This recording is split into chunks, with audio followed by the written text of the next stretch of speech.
ಮುಂಭಾಗದಲ್ಲಿ ತಾವೇನು ಕೂತಿದ್ರೆ ಒಂದು ಮಾತನಾಡೋದಕ್ಕೆ ಬಯಸ್ತೇನೆ.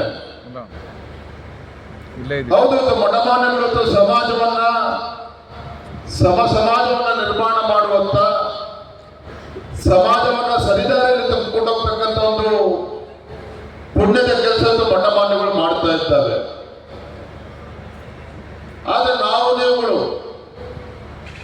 ಇಂಥ ಮಠಮಾನ್ಯಗಳು ಇಷ್ಟೊಂದು ಪವಿತ್ರ ಕಾರ್ಯವನ್ನ, ಪುಣ್ಯದ ಕೆಲಸವನ್ನ ಮಾಡ್ತಾ ಇರುವಂತಹ ಸಂದರ್ಭದಲ್ಲಿ ನಮ್ಮ ಮಠಮಾನ್ಯಗಳನ್ನ ಉಳಿಸ್ತಕ್ಕಂಥ ಕೆಲಸ ನಾವು ಮಾಡಬೇಕಲ್ವ? ಹಾಗಾದ್ರೆ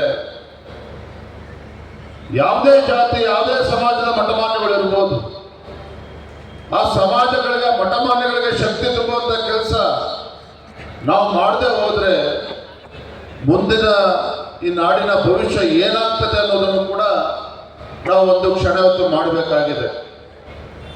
ಹಾಗಾಗಿ ನಾನು ಹೇಳುವಂಥದ್ದು, ಇವತ್ತೆಲ್ಲ ಮಠಮಾನ್ಯಗಳಿಗೆ ಇವತ್ತು ಶಕ್ತಿ ತುಂಬುವಂಥ ಕೆಲಸ ಸರ್ಕಾರ ಅಷ್ಟೇ ಅಲ್ಲ, ಆ ಭಗವಂತ ನಮ್ಗಳಿಗೂ ಏನು ಶಕ್ತಿಯನ್ನು ಕೊಟ್ಟಿದ್ದಾನೆ. ತನು, ಮನ, ಧನ ಎಲ್ಲವನ್ನು ಕೂಡ ಅರ್ಪಣೆ ಮಾಡಿ ಆ ಮಠಮಾನ್ಯಗಳಿಗೆ ಶಕ್ತಿ ತುಂಬುವಂಥ ಕೆಲಸ ನಾವು ಎಲ್ಲರೂ ಸೇರಿತು ಮಾಡಬೇಕಾಗಿದೆ. ಮತ್ತೊಂದು ಕಡೆ ಇವತ್ತು ಪರಮ ಪೂಜ್ಯ